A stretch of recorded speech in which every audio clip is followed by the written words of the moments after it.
दोस्तों, चैत्र नवरात्रि की आप सभी भक्तजनों को हार्दिक शुभकामनाएं।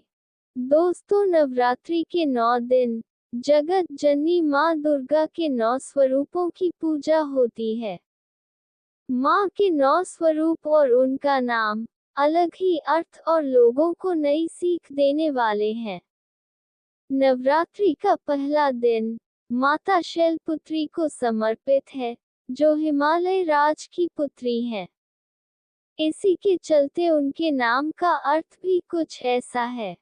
शैल का मतलब पत्थर या पहाड़। पहले दिन शैलपुत्री की पूजा का महत्व भी है।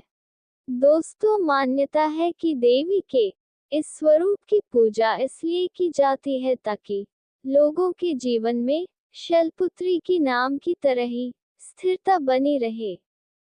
वो अपने लक्ष्य को पाने के लिए जीवन में अडिग रहे। नवरात्रि के पहले दिन कलश स्थापना के बाद मां शैलपुत्री की पूजा का विधान है। दोस्तों, कलश स्थापना के बाद दुर्गा सप्तशती का पाठ किया जाता है। मान्यतानुसार कलश को भगवान गणेश का स्वरूप माना गया है। किसी भी शुभ काम में कलश की स्थापना भी इसलिए ही की जाती है।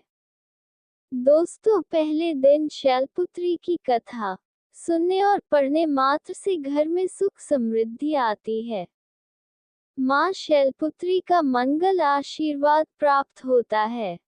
तो दोस्तों, आइए अब हम नवरात्रि की पहले दिन की कथा का श्रवण करें। जय मां शैलपुत्री। मां शैलपुत्री का वाहन वृषभ यानी बैल है। ऐसा कथा प्रचलित है कि एक बार प्रजापति दक्ष, जो सती के पिता थे, उन्होंने यज्ञ के दौरान भगवान शिव और सती को छोड़कर सभी देवताओं को आमंत्रित किया। लेकिन सती बिना बुलाए ही यज्ञ में जाने को तैयार हो गई। अब भगवान शिव ने उन्हें समझाया कि हे पार्वती, ऐसे बिना बुलाए जाना उस यज्ञ में उचित नहीं है।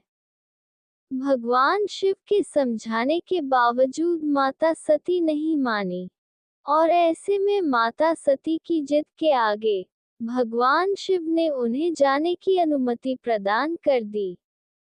अब माता सती बिना बुलाए पिता के यहाँ यज्ञ में प्रतिभाग करने पहुंच गई। वहां उनके साथ बुरा व्यवहार किया गया। मायके में सती की मां के अलावा सभी ने उनसे गलत तरीके से बात की। क्या भाई और क्या बहनें, सभी ने सती और उनके पति भगवान शिव का खूब उपहास किया।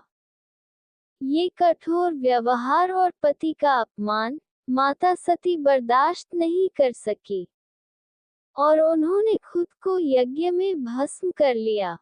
जैसे ही ये वाकया हुआ और भगवान शिव तक समाचार पहुंचा, उन्होंने तुरंत अपने गणों को दक्ष के यहाँ भेज दिया। गणों ने इस यज्ञ को विध्वंस कर दिया। अगले जन्म में माता सती ने हिमालय की पुत्री के रूप में जन्म लिया।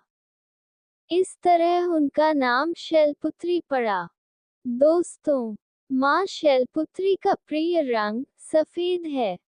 मां शैलपुत्री को सफेद रंग बेहद प्रिय है, इसलिए पूजा के दौरान उन्हें सफेद रंग की चीजें, बर्फी आदि का भोग लगाया जाता है। पूजा में सफेद रंग के पुष्प भी अर्पित किए जाते हैं। माता के भक्तों को पहले दिन की पूजा में सफेद वस्त्र धारण करना चाहिए। तो दोस्तों, मिलते हैं माता रानी की दूसरे दिन की दूसरे स्वरूप की कथा में। जय माता दी।